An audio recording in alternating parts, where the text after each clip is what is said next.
What's up, everybody? Welcome back. Hope everybody's having a great day or night whenever you're watching this. Demar Derozan is a Sacramento King, and I like this move. I like it a lot for the Kings, for Demar, just because you can't just run it back the way they had it. They weren't good enough last year, and they added a really good player to a team, and they upgraded at a position of need. So I like this a lot. Okay, so we're going to talk about why I like it for DeMar, why I like it for the Kings. Let me know in the comments, do you like the move? Do you not like the move? And why? And if you're new to the channel, please subscribe. If you like the content, please like the video. Appreciate it. Well, let's talk about DeMar. And particularly, this is a sign-in trade. They traded Chris Duarte and a couple second-round picks to land DeMar. Really didn't give up much. Really not much there. And they upgrade. Oh, and Harrison Barnes as well. So they upgraded massively. I think at that wing spot, the 2 or the 3, depending where you want DeMar to play. And I think you got a lot better right there. You're going to get a 25-plus point per game scorer who can run pick and roll, who can create for others. It's going to fit awesome next to Keegan Murray. I think it helps with the diversity of their offense because it was a lot of just Fox and Sabonis pick and rolls and operating out of that. Now they have that third major guy that is in the starting lineup because I think Malik Monk is a guy you could talk about too, but DeMar will be a starter who's going to help them in a lot of different ways. One, alleviating some pressure from Fox in the ball handling duties, and he's going to be able to create those shots, right? Like I'm saying, he's going to create shots for Keegan. He's going to create lanes for Domantas Sabonis. He's going to create easier shots for Fox because they have to respect him a little bit. I think he provides a post threat in terms of the mid-range that the Kings have not had. Now, Fox is a little bit of a bully guard, but having DeMar as your wing that is going to post somebody up and is going to be efficient in doing so is really nice for their offense. And to me, for the Kings, it just shows that they're going all in on offense.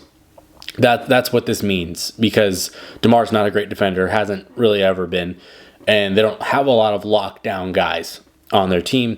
But to me, it looks like they're just going to try and outscore everybody. And when you have a team that's got De'Aaron Fox, Domantas Sabonis, DeMar Derozan, Malik Monk, Kevin Huerter, Devin Carter, Keegan Murray, Trey Lyles, Keon Ellis. Like, I'm sure I'm missing a couple of guys here off the top of my head, but you got an offense with those dudes who can all score, create. They can do something on that offensive side of the floor, and they do it at a high level. That offense is going to be a bombs away team. They're going to be a team that is going to probably be top 2 or 3 in scoring, and it seems like that's going to be the method. We're just going to try and outscore everybody.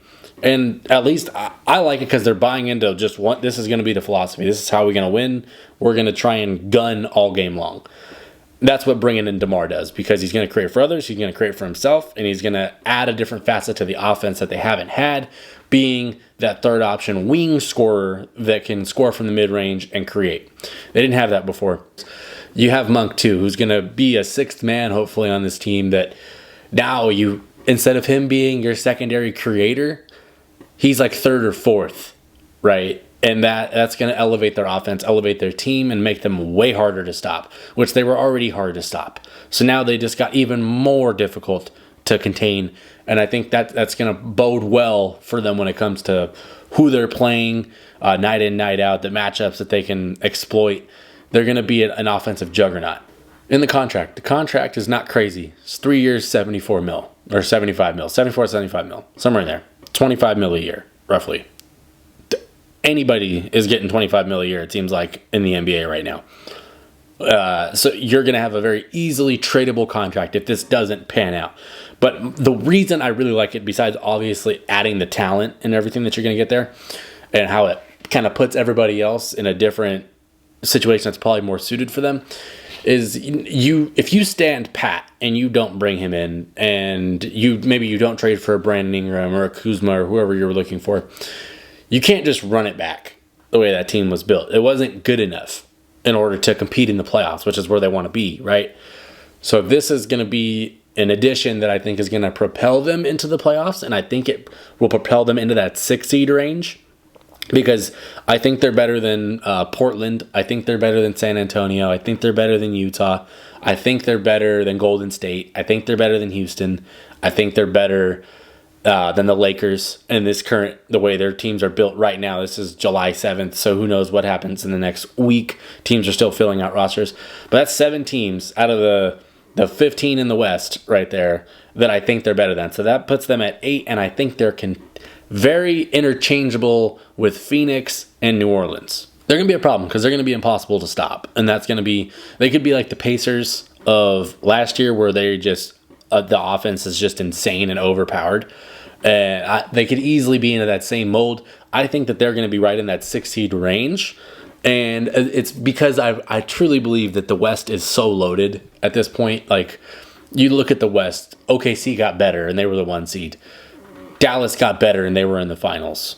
The Timberwolves are getting another year of experience and probably another year of growth out of Anthony Edwards. The Nuggets have probably the best player in the world, Nikola Jokic. That's 4 seeds all right there. And then the Clippers, who knows what happens with the Clippers, but then you have the Grizzlies coming back. The Grizzlies are going to be a problem. The West is loaded, but I firmly believe that the Kings can easily be in that 6 seed, and that's not to say that they can't get above that or fall short of that. I just think that's like the realistic approach, and who knows how good it could be, because we've never seen DeMar and De'Aaron and Domantas. I mean, we got the triple Ds out here.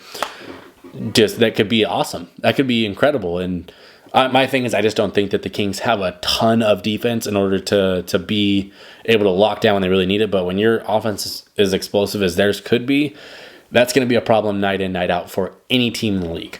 And I think another dimension, this is just a quick little side note, the fourth quarter offense, you have another great fourth quarter scorer now in Demar Derozan, one of the greatest clutch time players we've had the last few years, who can take some pressure off of Fox, who has been awesome in that role too. So now you have 2 fourth quarter killers. So it's not just reliant on one guy to do everything or to save us. You got a couple. And when that happens, I think now teams are focused. Okay, we got to stop Fox. We got to stop DeMar. We got to deal with Sabonis on the glass. And then we have Monk and Murray out there spacing the floor, who can go get their own buckets when they have to. It's going to pose a lot of problems for other teams, and that's what you want to do. That's what you want to do when you want to be really good. You just have to be able to create a problem for other teams that is probably not going to be all that solvable, other than just hoping that the Kings miss shots. So I like this move. I really like this move. Do I think it puts them into like title contention? I can't say that. I don't. Just because of the defense, I don't know. But I do think it puts them into contention that they could beat anybody. Whereas to before, I did not believe that. Now I think that they could take somebody down and could make an upset. And, I think there's a lot of good things to look forward to this season if you're a Kings fan. It should be a fun year for them, as long as, health permitting, of course. But I like adding DeMar. I don't know why people don't like it. I think it's maybe because he's a little bit older, but the contract really isn't that bad for a guy that's scoring 20 plus a night and giving you 5 assists and is an elite mid-range killer who can create for others. I don't understand how people hate that contract when other dudes are getting 25 mil plus and are not as good. So, I don't know. Let me know in the comments what you think of the contract, what you think of DeMar Derozan to the Kings, if you like it, if you don't like it, and of course, why. But yeah, I like this move. That's all I got really to say about it. If you're new to the channel, please subscribe if you like this kind of content. Please like the video. But the Kings, they got a big fish, and they got him on a good deal. And it's not like it's the end of the world that he has a 5-year, $300 million. It's not what that is. He's got a good contract. He's a good player. And you upgraded at a position of need. So I think it's a win. But thanks for watching. I'm done. Peace.